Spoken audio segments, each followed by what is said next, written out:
Ok. Alors bonjour tout le monde. Donc déjà merci aux personnes qui sont connectées. On a une petite minute de retard. On va attendre 2-3 minutes le temps que d'autres personnes nous rejoignent. Mais est-ce que peut-être en attendant dans le chat, vous pouvez confirmer que vous m'entendez bien, s'il vous plaît?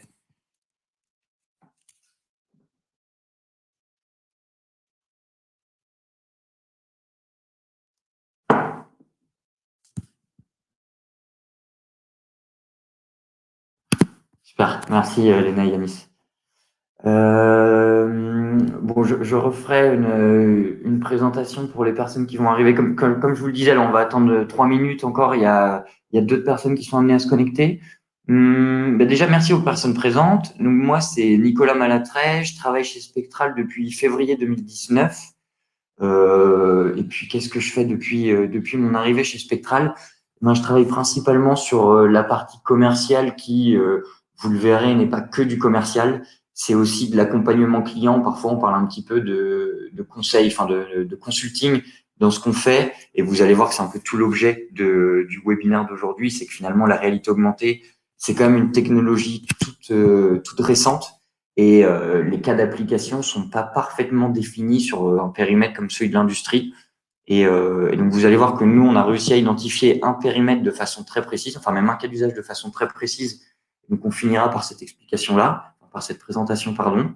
Mais dans un premier temps, je vais aussi vous montrer finalement comment est-ce que une technologie comme la nôtre, alors la réalité augmentée ou la solution spectrale, hein, qui sont quand même deux choses distinctes, peuvent s'adapter à des problématiques industrielles et donc idéalement s'adapter à des problématiques industrielles qui vous sont propres.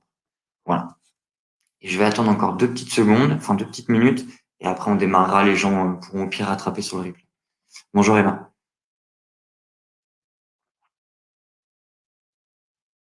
Hmm. J'ai également vu, je me permets, dans les inscriptions, des personnes avec lesquelles on avait déjà eu des échanges auparavant. Donc c'est toujours intéressant. J'espère que le contenu qu'on va vous présenter, c'est pas du contenu qu'on vous a déjà communiqué, mais normalement, ça c'est des informations là, comment dire, qui sont apparues ces 3 dernières semaines, où tout s'est beaucoup accéléré ces 3 dernières semaines. Donc je pense que ça devrait être de la nouveauté pour vous. Et bonjour Lucas. On va attendre 11h05 et puis ensuite je vais pouvoir démarrer. Alors, on va essayer de rendre ça un peu interactif. Donc, comment est-ce qu'on va le faire pour le rendre interactif? Bah, c'est que si vous avez la moindre question, n'hésitez pas à la poser dans le chat. Moi, j'ai ma collègue Julie et Jean Goudou qui est avec moi et qui vous répondra à vos questions, soit dans le chat, soit on les garde pour la fin et j'y répondrai à l'oral. Ah, bonjour Michel, bonjour Latif. Et on a aussi quelques sondages. Voilà, alors on fait des tests aussi, hein, puisqu'on sait que les webinaires où on fait que absorber des slides, c'est pas forcément le plus agréable. Donc, on va essayer de vous faire un peu intervenir. Voilà, on va voir comment ça rend. Et bonjour Pascal. Eh ben écoutez, il est 11h05, les gens continuent de se connecter. Je vais quand même démarrer. Et puis, il y aura toujours possibilité de consulter le replay pour rattraper tout ça. Alors, bon, donc déjà, ce que je vais me permettre de faire, c'est peut-être une toute petite rétrospective de Spectral pour les personnes qui sont pas trop au courant. Donc, nous, on est une entreprise qui a 3 ans, on est basé à Paris, mais comme vous pouvez l'imaginer, on est capable de se déplacer un petit peu partout en France. Et c'est un petit peu ce qu'on fait du coup depuis 3 ans, c'est qu'on va de site industriel en site industriel pour aider nos clients ou nos prospects, hein, à découvrir cette technologie qu'est la réalité augmentée et derrière les aider à définir des périmètres sur lesquels on pourrait appliquer. Justement, c'est une technologie comme ça. Et aujourd'hui, on va se concentrer sur un périmètre un peu plus réduit qui est la performance industrielle. Alors, vous allez me dire, c'est un sujet qui est quand même très, très vaste, je vous l'accorde, mais je vous le dirai peut-être plus en conclusion. C'est pas le seul périmètre sur lequel on est capable d'impacter, quand bien même il y a beaucoup de sujets à traiter sur cette partie. Hum, alors, la réalité augmentée vue par Spectral, comment est-ce que c'est? Je vais commencer peut-être par une petite adaptation. Déjà, ce qu'il faut voir, c'est que la réalité augmentée, c'est une technologie. Et une technologie, finalement, il faut le voir comme un moyen et ensuite libre à des entreprises ou à des acteurs, qui soient privés ou publics, d'utiliser cette technologie-là ou tout du moins de la décliner de sorte à répondre à des problématiques spécifiques. Et en l'occurrence, nous, qu'est-ce qu'on a fait? Eh bien, c'est qu'on a voulu créer une solution qui allait être simple pour les industriels. Donc, quand je dis simple, c'est simple d'utilisation, simple dans la compréhension. de sorte à aller traiter des problématiques qui vont permettre notamment d'améliorer des notions liées à la maintenance et à la production. On va vous permettre aussi d'optimiser vos processus, à la fois en diminuant le taux d'erreur, mais aussi du coup en diminuant un petit peu les coûts engendrés par ces erreurs. Et tout ça, finalement, on peut le regrouper sous l'égide de l'amélioration des performances de vos équipes terrain.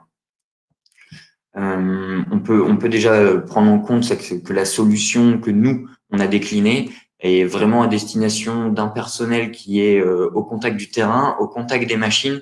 Quand bien même vous le verrez dans une autre partie de cette présentation, on est aussi capable de mettre à disposition des fonctionnalités qui vont aller aider plus les managers d'équipe ou les responsables d'équipe dans le cadre de réception de données et d'analyse de ces données. Voilà, vous voyez aussi en bas alors quelques-unes de nos références. On va voir Veolia, Safran, Michelin et j'en passe. Alors, c'est des entreprises qui n'ont pas grand-chose à voir entre elles, hormis le fait qu'on les retrouve dans le domaine de l'industrie. Nous, c'est absolument pas une problématique pour nous, puisque notre solution a pas du tout une approche en fonction du secteur d'activité. Comme vous pouvez le voir, on peut aussi bien travailler dans l'aéronautique que dans le oil and gas, par exemple. En revanche, on va y avoir une approche qui est métier. On va résoudre des problématiques liées à la maintenance, liées à la formation, liées à la production, et ce, peu importe le domaine d'activité dans lequel se situe nos clients. Alors, donc déjà, ici, c'est juste une courte slide pour les personnes qui ne seraient pas forcément familiers avec avec la technologie de la réalité augmentée. Qu'est-ce que c'est la réalité augmentée? Déjà, c'est à ne pas confondre avec ce qu'on appelle la réalité virtuelle. Les deux on mélange souvent les deux. Elles sont quand même très proches, mais il faut voir qu'il y a une distinction assez nette entre elles. C'est que la réalité virtuelle, on va vraiment mettre un casque qui va nous couper de l'environnement réel pour modéliser un environnement digital dans lequel on va pouvoir interagir, se balader, etc. La réalité augmentée, à l'inverse, ne va pas du tout nous couper du monde réel. Au contraire, ce qu'elle va faire, c'est que dans le monde réel, elle va y ajouter des éléments digitaux. Donc ça, c'est finalement ce que vous voyez sur la slide du bas. Et ensuite, libre à chacune des entreprises de faire apparaître les informations qu'elles souhaitent et surtout qui vont aider le client. Donc nous, par exemple, on va afficher des informations contextuelles qui vont aider au repérage d'éléments dans un environnement. On va pouvoir afficher des checklists qui vont permettre d'aider l'utilisateur dans la compréhension de la procédure qu'il est en train d'appliquer. Et pourquoi pas, ça c'est plus sur la partie de gauche, eh bien, faire apparaître de la documentation contextuelle qui vont pouvoir être des photos, des vidéos, des PDF. Finalement, tout ce qui va permettre à l'opérateur de mener à bien une opération qu'il ne savait pas nécessairement faire sans erreur auparavant. Euh, alors, donc la réalité augmentée, la performance au cœur du terrain. Déjà, comment est-ce que nous on va pouvoir améliorer en fait vos performances ou surtout la performance de vos équipes terrain? C'est que on va mettre à disposition un outil qu'on peut comparer à un GPS sans trop de soucis, puisque finalement notre environnement, les lunettes vont le scanner en permanence et vont le modéliser sous forme de format 3D. Et derrière nous, qu'est-ce qu'on va faire? C'est qu'on va aller exploiter ce modèle 3D en positionnant des points d'intérêt. Donc, c'est ce que vous voyez sur l'image de droite. Par exemple, le losange jaune, intitulé IHM. Eh bien, c'est nous qui sommes venus déposer cet élément-là à des coordonnées précises. Et du coup, demain, quand un utilisateur va vouloir se rendre sur l'IHM, la solution, à l'aide d'une flèche directionnelle, va lui indiquer où porter le regard et ensuite comment se rendre au pied de machine, donc au pied de l'IHM. Et finalement, derrière, la machine va nous dire dans un premier temps, il faut se rendre sur telle étape. Donc, on va avoir une première direction, tout du moins une première localisation sur laquelle se rendre. Et puis ensuite, on va nous demander d'aller à un autre point qui va être localisé évidemment à un autre endroit de la salle. Et ben, une flèche directionnelle de nouveau va nous aider et ainsi de suite. D'où ce guidage étape par étape grâce à la réalité augmentée. Donc derrière ce guidage étape par étape, qu'est-ce que ça va permettre? Et ben, à un nouvel arrivant ou même à une personne qui n'est pas forcément qui maîtrise pas forcément le cas sur lequel il est en train de travailler, va pouvoir très facilement se localiser, se repérer et se diriger vers les éléments sur lesquels il doit travailler. Et l'autre élément, c'est du coup, une fois qu'on est au niveau de ce qu'on appelle nous notre point d'intérêt, ce qui correspond à la balise digitale, on va pouvoir y afficher un certain nombre d'informations qui vont finalement être des informations contextuelles permettant la bonne réalisation de l'étape en question. Et tout le travail de Spectral, finalement, c'est de vous aider à digitaliser vos protocoles, vos gammes, vos modes opératoires. Hein. Il y a d'autres déclinaisons, j'en oublie certainement, de sorte à les matérialiser en réalité augmentée. Et au sein de ces gammes-là, quand on les digitalise, eh ben, nous, on est tout à fait capable de prendre l'information qui est, pour mener à bien cette étape, mettez votre van quart de tour en mode fermé ou en mode ouvert. Ça peut être ce type d'information-là.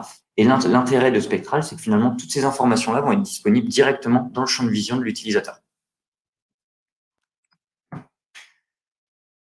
Globalement, voilà pour la solution. Hein. Je vous fais une présentation très courte. C'est on met les lunettes et on se fait guider dans l'espace et en fonction des endroits où on nous amène, eh ben, on nous indique des choses à faire. Une fois qu'on a effectué toutes les étapes qui font partie du mode opératoire dans le bon ordre, ben, finalement, on a mené à bien notre mode opératoire. Et techniquement, voilà un petit peu les retours sur investissement qu'on peut envisager. Donc ça, c'est des chiffres qui sont issus justement des 3 années de travail, hein, des 3 années d'existence de Spectral en collaboration avec nos clients. On va avoir du coup sur de la partie production de la standardisation de métier, de la diminution d'erreurs commises et de la réduction de durée des process. Donc finalement, pour expliciter un petit peu cette partie-là, le respect des standards métiers, c'est que une solution comme Spectral va permettre d'uniformiser vos gammes de maintenance ou vos gammes de production, peu importe. Ce qu'on remarque aujourd'hui, c'est qu'il y a des façons de faire. Simplement, parmi 10 collaborateurs, pour réaliser une opération, on va peut-être avoir 10 façons de faire différentes. On peut facilement remarquer que parmi ces 10 façons de faire, il y en a une qui est meilleure que les 9 autres. Et ben nous, on va être capable de récupérer cette bonne pratique, cette meilleure façon de faire, et derrière de la répliquer auprès des 9 autres personnes qui appliquent ce protocole, de sorte à mettre en place des standards. Et donc derrière, ces standards vont permettre notamment d'optimiser la durée des processus qu'on essaie d'appliquer. Donc ça, c'est ma troisième ligne. Mais aussi, le fait d'appliquer les bons standards vont faire qu'on a un scénario exhaustif qui nous permet d'éviter les erreurs commises. Alors, on aurait pu grossir le trait et mettre moins 100% d'erreurs commises. Simplement, il faut pas se mentir, il y a toujours quand même des endroits où il y a des vagues, des zones un petit peu floues, ce qui peut faire que des erreurs arrivent. Mais bon, si déjà on arrive à moins 95% d'erreurs commises, c'est déjà une grande avancée pour nos clients. Sur la partie maintenance, donc on va diminuer les temps d'intervention, vu que notamment on va pouvoir identifier beaucoup plus rapidement un problème, de sorte à déclencher un scénario curatif beaucoup plus rapidement. On va pouvoir mettre en place ce qu'on appelle de l'assistant à distance ou du remote assist. Finalement, aujourd'hui, quand on constate un problème sur une machine, les personnes au contact de ces machines n'ont pas forcément le savoir-faire pour faire le diagnostic. Du coup, on est obligé d'appeler une personne expérimentée et on l'immobilise pendant un certain temps, alors que finalement, un simple contrôle visuel aurait pu permettre de faire un premier diagnostic et d'opérer beaucoup plus rapidement. Voilà, c'est comme ça qu'on va aller diminuer un petit peu les temps d'intervention. Et derrière, eh ben, si on reprend un petit peu les ROI de production, si on est capable de déclencher des scénarios qui sont standardisés et qui permettent de commettre moins d'erreurs, eh ben, on va directement impacter notre temps d'arrêt machine.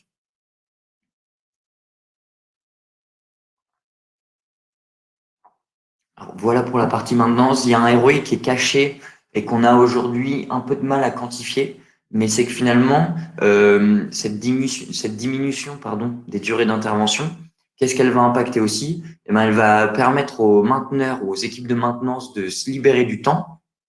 Et ce temps-là, ils vont pouvoir l'allouer à des opérations à plus haute valeur ajoutée, comme notamment l'optimisation du parc de machines. Ça, c'est quelque chose qui nous est souvent remonté. Ben voilà, moi, grâce à Spectral, j'ai pu déléguer mes tâches de maintenance de niveau 1 à des opérateurs, par exemple, ou alors je suis capable d'opérer beaucoup plus rapidement, ce qui fait que j'ai récupéré du temps pour l'allouer sur des sujets avant où je n'avais jamais le temps parce que c'était pas prioritaire, mais c'est pourtant des missions qui sont très impactantes. Voilà, optimiser des machines et ou travailler sur ce type de choses-là, c'est des choses qui peuvent avoir des gains, enfin qui peuvent apporter des gains à l'entreprise. Et enfin, sur la partie formation, qui va peut-être un peu moins rentrer dans le périmètre de ce qu'on est en train de faire aujourd'hui, mais qui est toujours intéressant, eh ben, c'est qu'on va avoir une meilleure assimilation des gestes techniques, on va avoir une capacité de formation par les formateurs qui est augmentée, puisque bah là, de nouveau, on peut reprendre le parallèle que je faisais avant, enfin l'image que je faisais avant avec opération à faible valeur ajoutée versus opération à plus forte valeur ajoutée. Ben là, dans le cadre de formation, on peut se dire un formateur, au lieu de travailler avec un apprenant, il va pouvoir travailler avec 3 apprenants en même temps qui vont faire défiler chacun de leur côté des scénarios spectrales et ils vont pouvoir faire appel aux formateurs uniquement au moment où ils ont des problèmes. Et donc, le formateur va pouvoir un petit peu se dédoubler, mais x3, pour aller aider chaque apprenant sur les grosses problématiques qu'il a, tout en laissant les autres dérouler les processus de formation et continuer leur formation de leur côté en autonomie. Donc, tout ça peut aussi amener à une diminution du temps de formation. Okay. Alors, on vous a envoyé un sondage. N'hésitez pas à répondre. Ce qu'on fera, nous, c'est qu'on consultera un petit peu toutes ces réponses-là à la fin. Mais la question porte sur est-ce que vous avez déjà utilisé une solution de réalité augmentée sur un de vos cas d'application? Alors, la question est peut-être un petit peu large, mais si vous voulez, vous pouvez la reformuler en vous disant est-ce que vous avez déjà utilisé de la réalité augmentée dans votre contexte, donc dans votre réalité industrielle, et est-ce que ça vous a apporté quelque chose de tangible rapidement?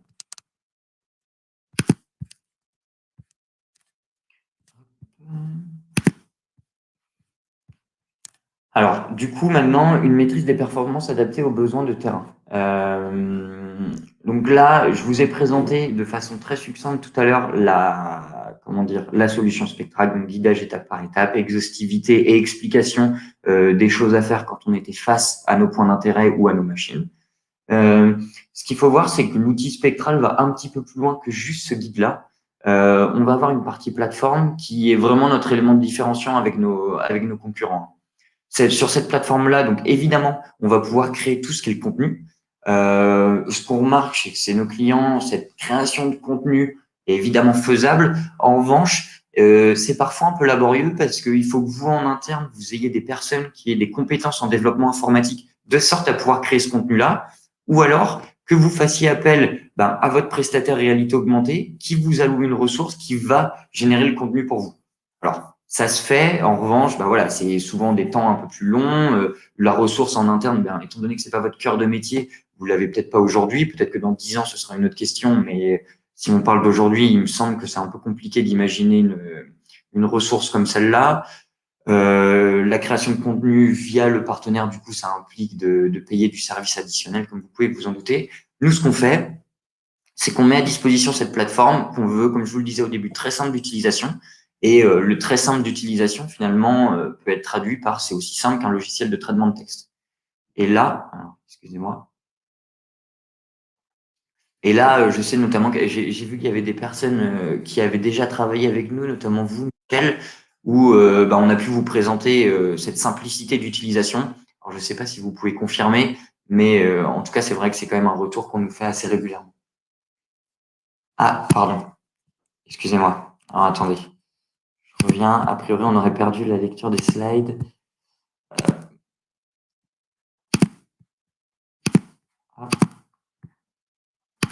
Voilà, alors, je pense que vous pouvez me confirmer que c'est bon. Et donc, bon, je reprends. Hein, il n'y a rien d'inédit sur LiveSlide comparé à ce que je vous ai dit. Mais du coup, voilà, finalement, cette plateforme, à quoi elle ressemble? Elle ressemble à ça. On a voulu que l'interface soit, agréable, j'en sais rien, mais tout du moins simple à comprendre au premier coup d'œil. Et donc là, vous allez voir, il y a tout un tas d'informations, comment créer son scénario. Derrière, on va trouver une arborescence, parce que vous allez être capable de compartimenter votre entreprise en différents sites qui vont être composés de bâtiments, qui vont être composés de salles. Dans ces salles, on va retrouver des machines qui vont être composées de composants. Bon, c'est des arborescences qui sont adaptables, mais c'est pour vous montrer aussi que ce logiciel-là peut s'intégrer à votre GMAO. Nous, ça nous demande un petit travail d'adaptation en fonction de la réalité de votre GMAO, mais c'est des choses qu'on fait assez régulièrement et qui sont assez plébiscitées par nos clients, parce que du coup, ça permet de centraliser deux plateformes en une et de trouver des synergies entre différents logiciels, ce qui est un peu aussi l'objectif de l'industrie 4.0 à moyen terme. Et notamment, sur cette partie-là, et ça c'est ce que je vous disais en introduction, il y a une fonctionnalité qu'on a sortie maintenant il y a quelques temps, qu'on appelle le reporting, finalement qui va vous donner accès à tout un panel de données qui avant existaient mais ne vous étaient pas mis à disposition. Par exemple, pour effectuer tel ou tel mode opératoire, combien de temps est-ce qu'on va mettre? Et ça, en fait, on va pouvoir faire une comparaison par utilisateur, par scénario, Et derrière, ce que vous allez pouvoir faire, c'est une fois que vous avez une quantité de données relativement importante, il va vous être possible de vous dire, un petit peu comme je vous le disais tout à l'heure, OK, sur les 100 dernières utilisations, j'ai un temps moyen qui est de 10 minutes. Je me rends compte que j'ai toujours des opérateurs ou des utilisateurs qui mettent une demi-heure. Peut-être que ça vaut le temps, ça vaut le coup que je passe du temps avec eux pour déjà leur dire potentiellement d'utiliser la solution spectrale, mais aussi et surtout leur expliquer qu'il existe d'autres façons de faire et que ces façons de faire du coup pourraient être appliquées par eux très facilement à l'aide de la solution spectrale, par exemple. Ça, c'est un type de données qu'on peut avoir. Et si on essaie de se projeter aussi un petit peu plus loin dans l'industrie 4.0, finalement, ces données-là, c'est la première marche vers ce qu'on appelle la maintenance prédictive, puisque finalement, la maintenance prédictive, qu'est-ce que c'est? C'est le fait de pouvoir anticiper un problème avant même qu'il survienne.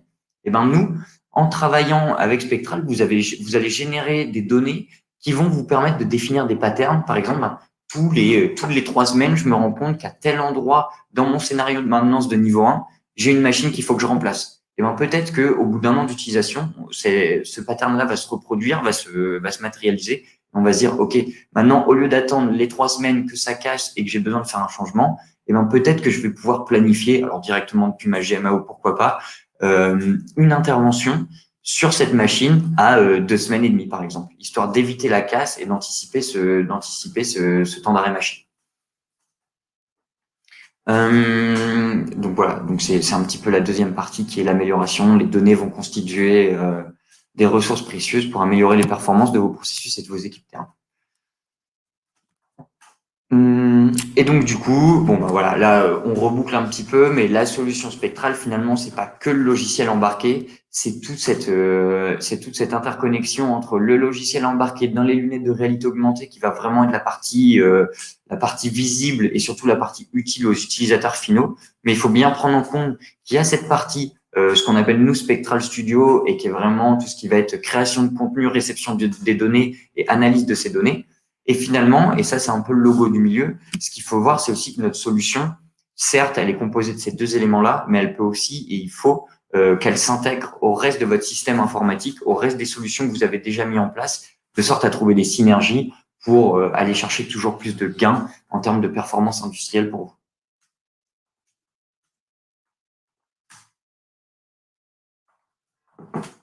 Alors. Donc là, je pense que Julie va vous envoyer un nouveau sondage. Ce sondage-là, alors je me souviens plus de l'intitulé, mais alors je regarde si j'ai passé dans mes notes. Bon, de toute façon, vous allez le voir arriver. Je repense à vous partager les slides après. Et ouais, c'est finalement tout à l'heure, on vous posait la question, est-ce que vous avez déjà travaillé avec de la réalité augmentée dans votre quotidien? Et finalement, maintenant, la question, c'est pour ceux qui ne l'ont jamais fait, peut-être que ça vous a permis, ce que je vous ai dit jusqu'à présent, d'ouvrir un petit peu le champ des possibles et vous arrivez à vous projeter sur certains cas d'application. Et pour les personnes qui ont déjà travaillé avec de la réalité augmentée en contexte industriel, peut-être que vous étiez donné un périmètre et que finalement, il existe un périmètre qui est beaucoup plus large. Et donc, on est aussi là pour discuter ensemble. Alors, ce sera évidemment dans un second temps, ce sera peut-être pas trop dans le cadre de ce webinaire, mais nous, on est là pour vous aider à identifier ces cas d'application, à faire des tests avec vous sur ces cas d'application, et puis derrière, à définir la pertinence de ces cas d'application, puisqu'on va se rendre compte que la réalité augmentée, c'est bien, il y a un effet waouh, mais il faut pas tomber dans le mauvais travers des technologies qui font qu'elles deviennent des gadgets, qui est on utilise de la réalité augmentée parce que c'est l'effet waouh, mais derrière, on alourdit énormément le process et du coup, on s'y retrouve absolument pas. Comment est-ce que ça se matérialise derrière? Les opérateurs l'utilisent une fois, deux fois, puis ils se rendent compte que c'est plus lourd qu'autre chose et du coup, après, la solution, elle reste un petit peu sur l'étagère, elle est plus du tout utilisée et pour vous autant que pour nous, ça fait pas forcément nos affaires. Alors, je vais repartager mes slides. Est-ce que tu peux me confirmer qu'on voit bien? Ok, merci. Et du coup, la troisième partie, c'est un cas d'usage très concret. Alors, on met beaucoup l'accent sur ce cas d'usage-là en ce moment. Vous avez peut-être vu passer des communications sur LinkedIn en lien avec le changement de format. On va pas vous mentir, nous c'est un gros pas en avant qu'on a fait avec ce cas d'usage-là, parce que on a eu pour l'une des premières fois un cas d'usage qui a été identifié dans le cadre d'un pilote. Alors juste pour vous donner quelques éléments, malheureusement je peux pas encore vous donner le nom du client. On est en train de valider deux trois éléments, mais du coup pour le moment il y a une clause de confidentialité qui m'interdit de vous donner le nom de ce client-là. En revanche, ce que je peux vous dire, c'est que c'est un client, donc c'est une industrie française qui travaille dans le milieu pharmaceutique. Et donc avec eux, dans le cadre d'un pilote, on a réussi à identifier ce changement de format. Et sur le changement de format, on a réussi à obtenir des chiffres qui sont très intéressants. Et c'est les chiffres qui sont sur la droite, qui vont être du coup 98,5% de réduction de taux d'erreur, 13% de disponibilité des machines.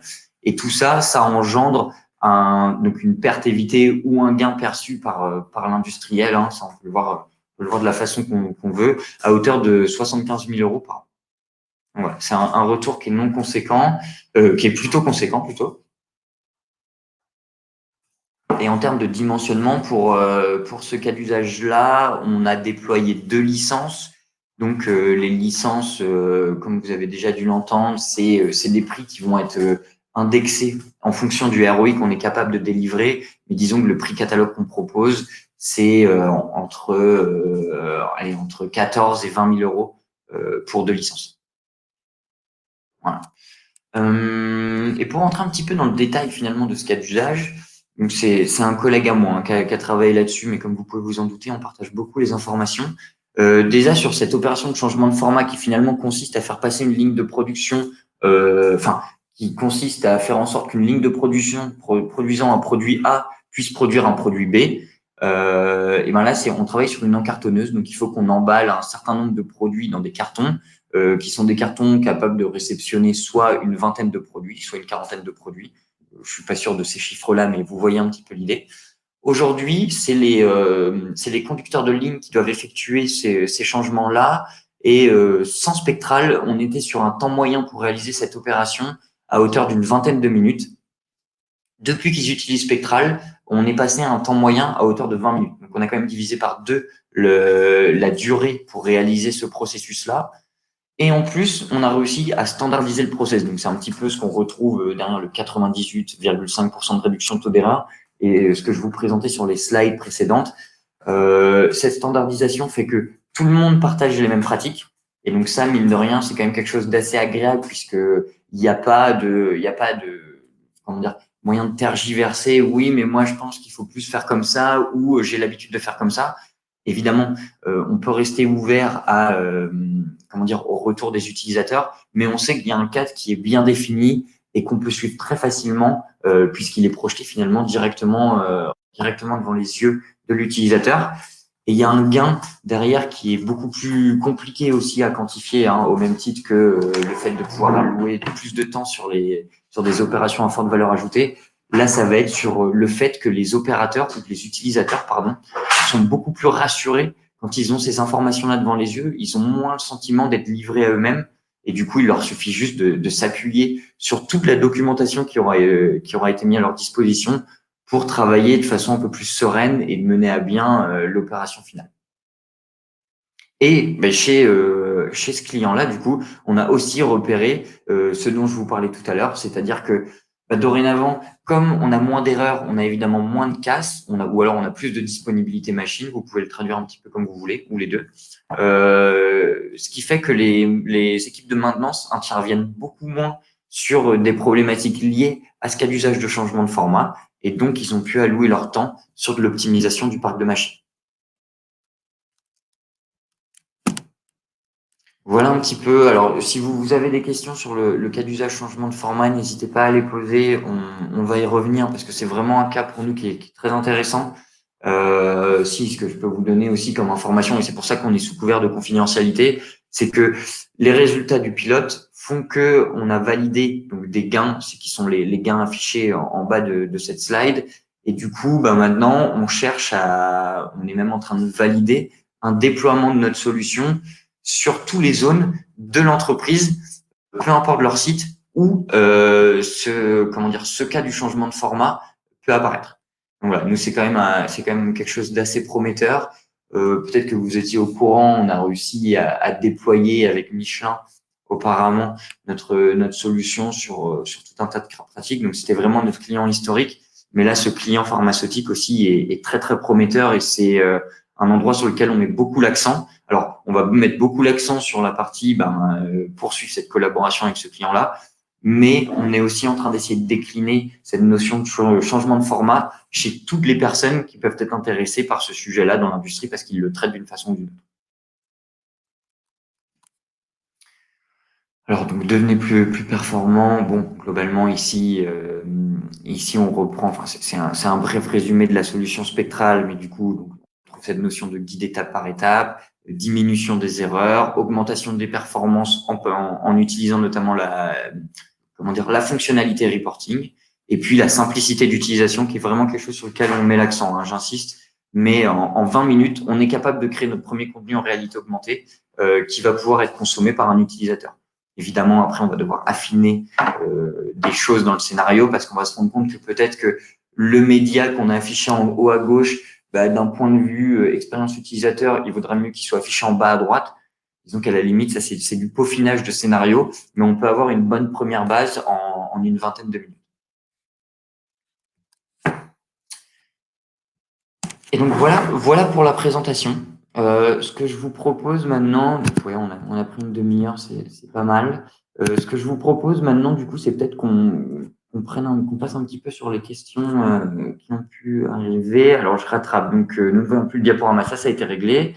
Merci Michel pour la confirmation. Michel Bolzer, pardon, qui travaille chez ISS. N'y a-t-il pas un sentiment d'infantilisation qui se crée chez les salariés? Alors, Julie a répondu, je me permets de reprendre la question si jamais vous n'avez pas vu le chat.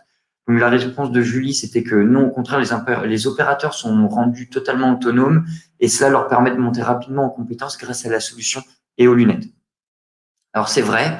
En revanche, ce sentiment d'infantilisation on peut avoir ce sentiment-là ou sinon il y a un autre sentiment qui apparaît dans les premières minutes, disons qu'on passe avec vous, qui vont être un sentiment de finalement on va pouvoir me remplacer très facilement puisque n'importe qui pourra devenir expert d'un sujet s'il a à disposition les lunettes de réalité augmentée.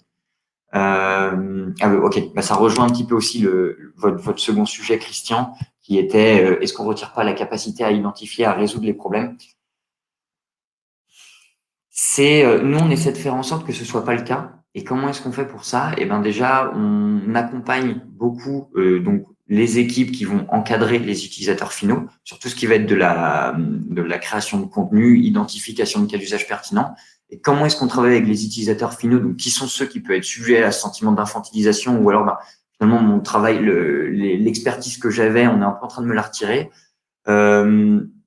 Là où on peut beaucoup les impliquer, c'est que finalement, il y a peu de personnes qui sont plus au courant de la réalité du terrain et des vraies problématiques du terrain que cette population-là. Et du coup, c'est eux qui vont aller identifier les cas, qui vont donner la pertinence des cas et qui vont dire, bah oui, en utilisant Spectral, c'est vrai qu'on peut constater de l'amélioration sur tel et tel sujet en termes de diminution de temps, etc. L'autre partie où cette population peut être embarquée, c'est que finalement, une fois qu'on a qu'on a identifié des cas d'application, il reste quand même à créer ce contenu parce que c'est pas nous Spectral, comme je vous le disais plutôt, qu'elle pourra créer le contenu. D'une part parce que la solution se veut simple et qu'il faut que ce soit vous qui le fassiez tout seul, et d'autre part parce que finalement, nous vos bonnes pratiques, on les connaît pas. Ceux qui connaissent les bonnes pratiques, c'est ceux qui les pratiquent tous les jours. Et le dernier point, pour essayer de conclure un petit peu sur cet élément-là, quand bien même on pourrait y revenir, c'est que, mince, l'idée m'a échappé, mais du coup, on va leur permettre de s'impliquer dans la création de contenu, dans l'identification du problème, et je viens juste de perdre ma dernière idée. Si jamais je la retrouve, je reviens vers vous. Je m'en excuse. Non, ça me revient pas. Ça me revient pas. Excusez-moi. Euh... Alors, je vais juste regarder un élément. Je suis pas sûr de la définition de semaine. Ok. Projet de région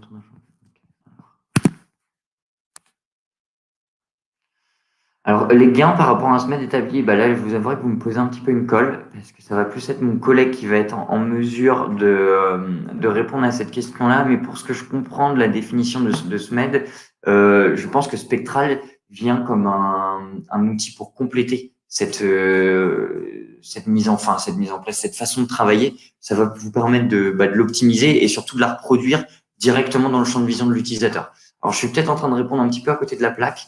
Ce que je fais, c'est qu'on prend on prend le sujet et on vous enverra potentiellement un récapitulatif des questions avec des réponses rédigées pour que ça puisse être un peu plus pertinent que ce que je viens de vous apporter. Donc Thomas, les lunettes permettent d'avoir les mains libres. Comment fonctionne le contrôle de l'IHM?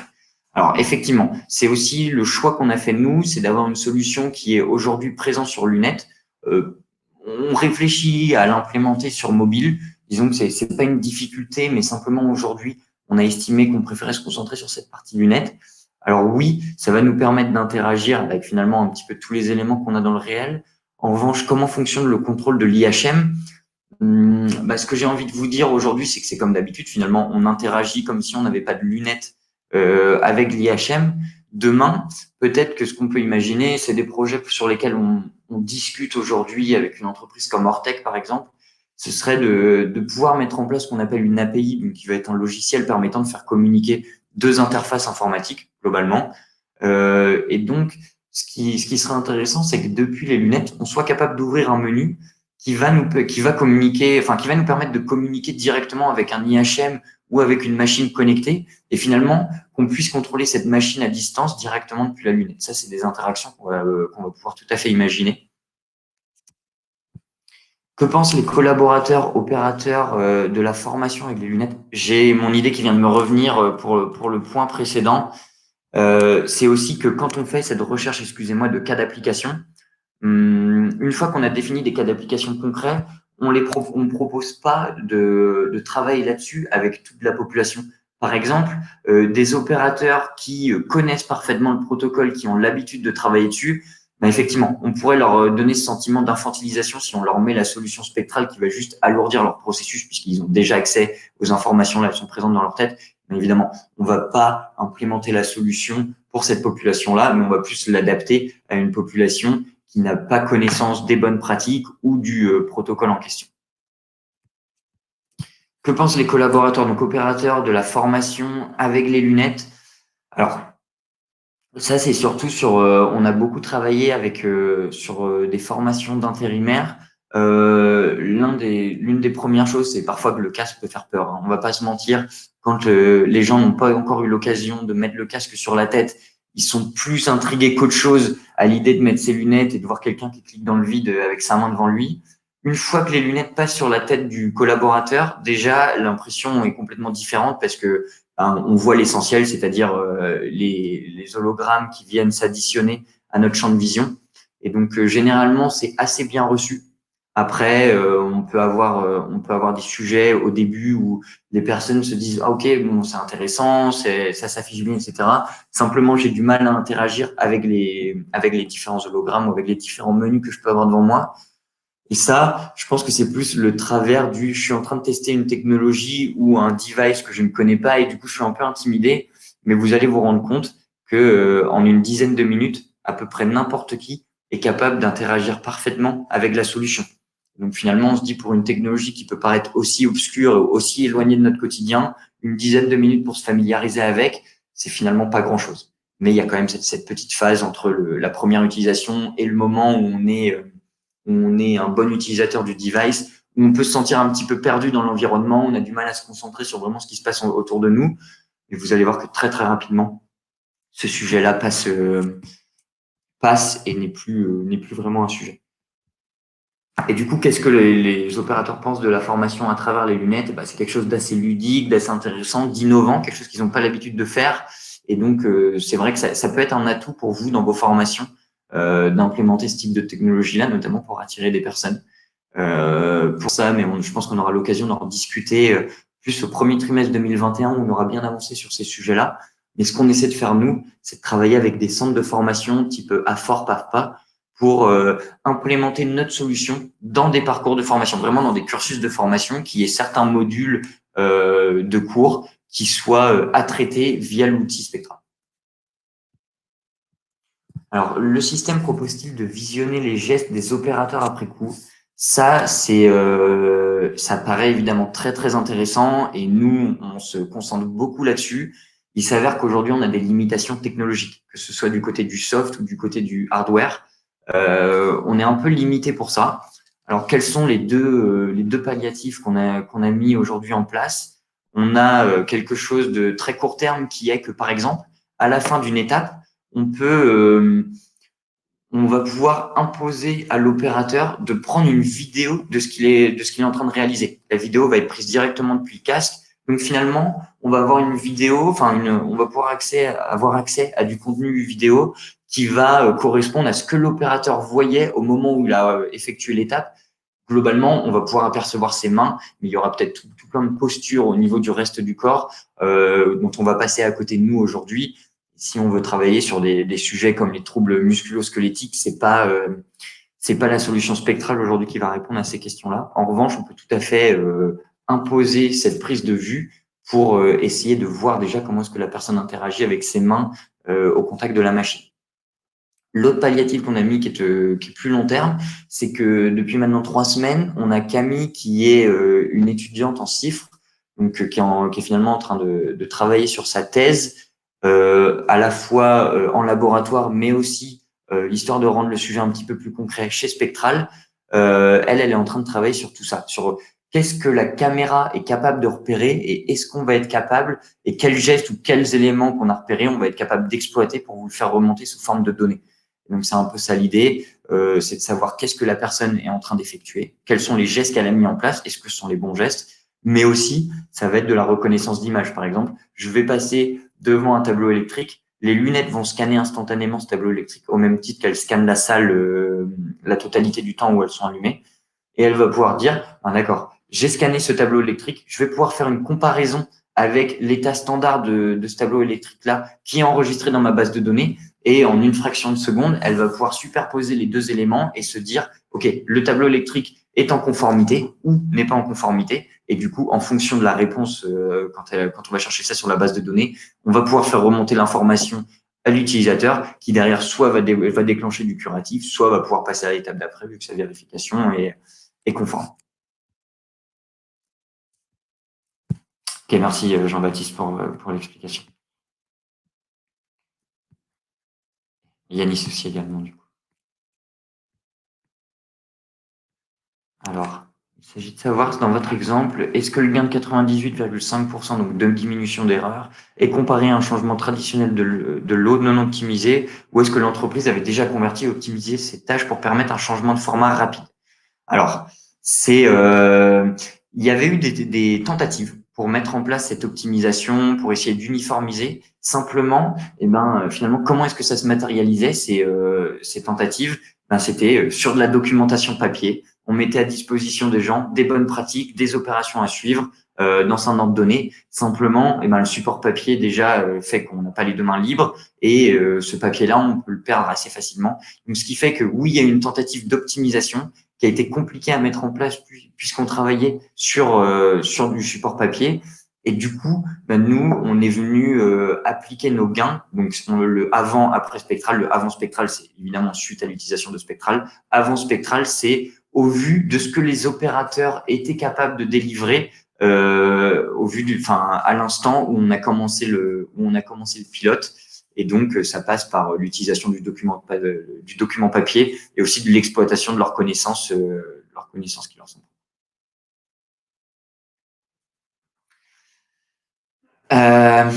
Avez-vous des retours d'expérience sur la sinistralité liée au port des lunettes de RA-RV, perd-on de la concentration de la perception sur l'environnement, bruit, mouvement, différence de hauteur?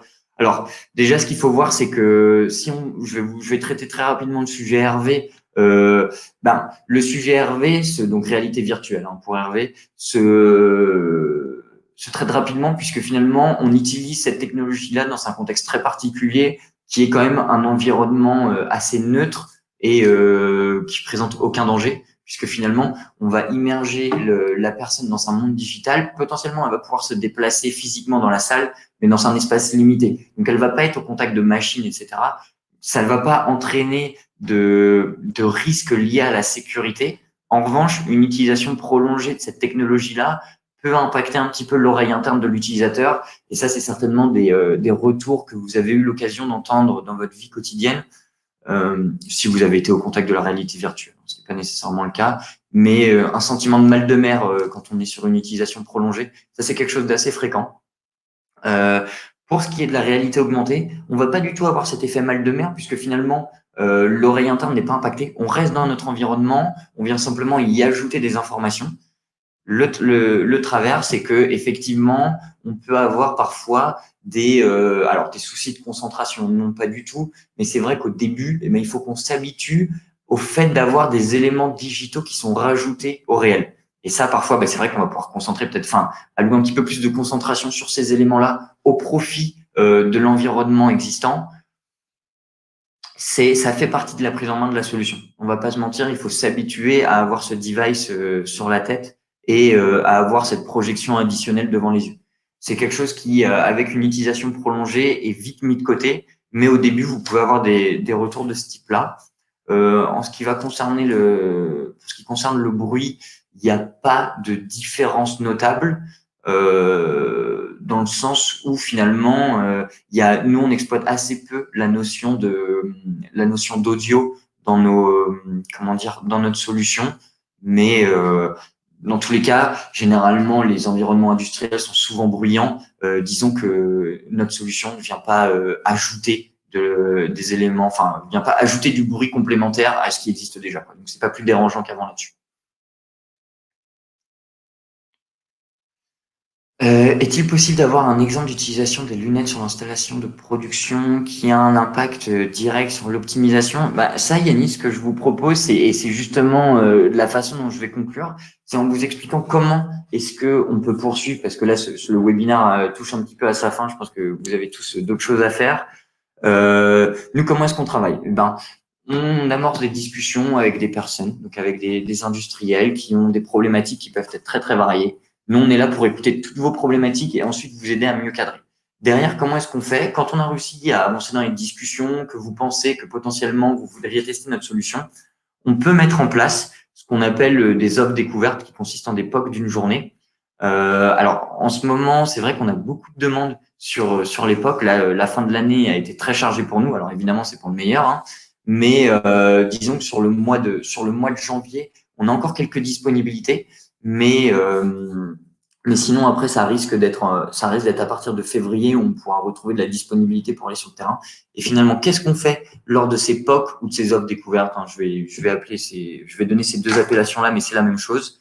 Eh bien, pendant une journée, on vient le matin, on travaille la matinée sur une problématique que vous avez identifiée. Et donc, nous, on vous montre que notre technologie est simple d'utilisation, s'applique à vos protocoles et en plus peut vous permettre d'entrevoir des gains qui vont être perceptibles si demain on utilise cette solution de manière constante. Et l'après-midi, qu'est-ce qu'on fait? Eh bien, on vient se poser autour d'une table avec les personnes présentes lors de la journée, des décideurs potentiellement, ou des personnes qui auraient d'autres cas d'application. Et l'idée étant de définir un périmètre sur lequel on serait capable de lancer un projet d'innovation ou un projet pilote. Et lors de ce projet pilote donc là, on passe sur la phase d'après. Donc d'abord, on commence par le POC où on vous amène des preuves concernant notre solution. On identifie un périmètre relativement important sur lequel on pourrait travailler lors d'un pilote. Ensuite, on passe à cette phase pilote où justement, on vient un petit peu tester tous les cas qui ont pu être émis par vos collaborateurs et par vos équipes pour voir si la réalité augmentée et surtout spectrale a un véritable intérêt sur ces cas d'usage-là. Si ça l'est pas, on les met de côté. Si ça l'est, on va essayer de se concentrer dessus.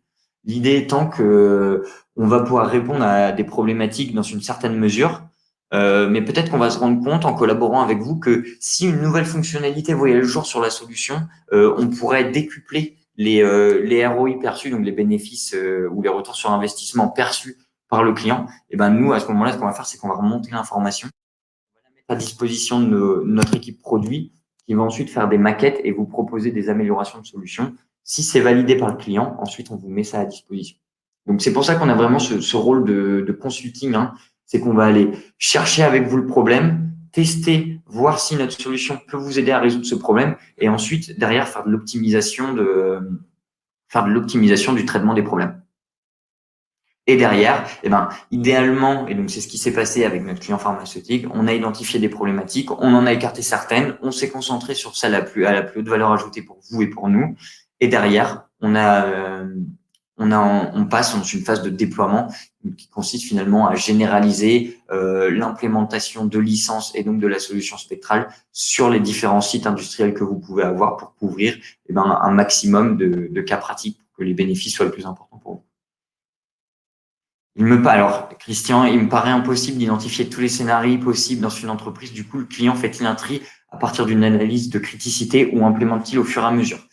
Alors, la première assertion est vraie. C'est clairement impossible d'identifier tous les cas pratiques d'une entreprise. C'est pour ça que nous, ce qu'on fait, c'est que, outre la simplicité d'utilisation, c'est aussi que vous allez avoir une utilisation illimitée. Et donc derrière, la façon la plus vertueuse qu'on imagine dans l'utilisation de Spectral, c'est que vous ayez des personnes qui arrivent à parfaitement créer des scénarios et qui finalement soient curieux et qu'elles aient du temps. Alors là, c'est aussi une autre problématique, hein, trouver le temps. Est-ce que ça doit venir de la direction? Est-ce que c'est des personnes qui vont d'elles-mêmes aller chercher ce temps-là? Ça, c'est des sujets qu'on traite dans la phase pilote. Mais finalement, c'est de faire des tests. Et bah oui, j'ai constaté une problématique là. Je crée très rapidement mon scénario, je teste et puis je vois s'il y a des points de blocage, si jamais ça fonctionne, et puis on avance comme ça. Donc, on implémente un petit peu au fur et à mesure. Donc ça, c'est la deuxième partie de votre deuxième phrase. En revanche, on essaie quand même de partir sur une base solide où justement, on a fait ce test de criticité. Donc finalement, est-ce que ce sont des opérations qui surviennent souvent, mais qui sont jamais réalisées par la même personne et qui du coup entraînent une quantité de problèmes à chaque fois qu'on essaie de les traiter? Ça peut être une réflexion. Est-ce que c'est une opération qui est effectuée une fois tous les 3 ans et du coup, c'est difficile d'avoir toujours la même personne qui va travailler sur ce sujet-là et donc du coup, on perd des heures et des heures vu qu'on est confronté à des problèmes qu'on a déjà résolus par le passé, mais dont on n'a pas eu connaissance vu que c'était pas nous qui l'avions traité. Enfin voilà, on a plein de méthodologies pour vous aider à définir un périmètre selon la criticité à l'instant T, donc au début du pilote. En revanche, vous allez voir que tout au long du pilote, quand bien même on essaie de valider des cas très précis, on va être aussi enclin à en ajouter des nouveaux parce qu'on va se rendre compte que peut-être qu'en montrant à des gens de la maintenance qu'on a pu travailler sur cette problématique en production, eux, ils vont se dire, ah bah ok, sauf que là, vous travaillez sur 7 lignes de production. Moi, en tant que mainteneur, je travaille sur 10 lignes de production différentes, pardon. Je peux vous dire que là et là, j'ai aussi des cas où moi, ça va pouvoir me faire gagner du temps ou faire gagner du temps au conducteur de ligne présent.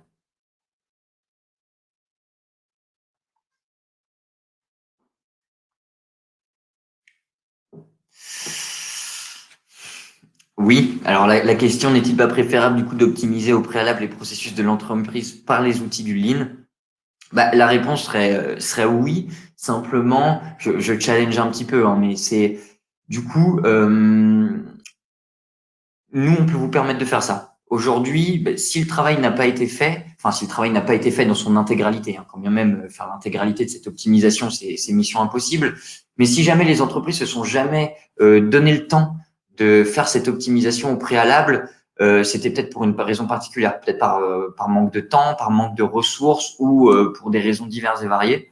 Nous, finalement, ce qu'on va vous permettre de faire, c'est faire ce travail-là tout en implémentant de l'innovation.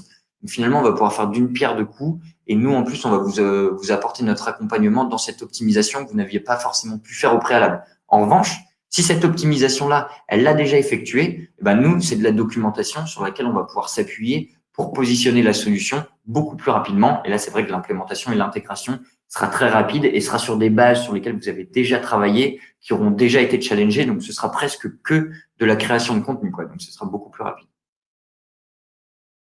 Voilà, exactement, Yannis. Vous avez compris l'idée, c'est que la réalité augmentée et spectrale, ça va être un moyen, une aide, un outil qui va permettre de tendre vers cette notion de ligne. Ouais, complètement.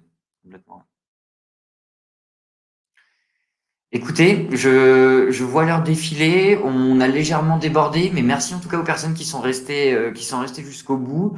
Comment est-ce que ça va se passer la suite? Nous, donc, on va vous envoyer un mail dans la foulée.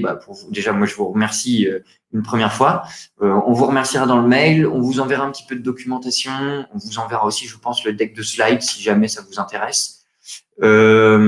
Et l'idée derrière, c'est surtout, nous, on met en place ces webinaires pour rencontrer du monde, vous parler de comment est-ce que l'entreprise évolue, de ce que la réalité augmentée est capable de faire, plus précisément de ce que Spectral est capable de faire. L'idée derrière, c'est aussi de faire germer des idées chez vous et derrière, vous reveniez vous adresser à nous pour qu'on puisse poursuivre cette discussion qui était aujourd'hui tout de même très généraliste. Demain, si vous décrochez le téléphone avec l'un de nos commerciaux, on pourra entrer beaucoup plus dans le détail de vos problématiques et potentiellement positionner les POC dont je vous parlais ou off découverte. Écoutez, je vous remercie. On vous envoie tout ça, slide comprise, dans peu de temps. Et je vous remercie. Je vous souhaite un bon appétit et potentiellement, on se revoit au prochain webinaire ou avant si l'envie vous prend. Merci à tous. Au revoir.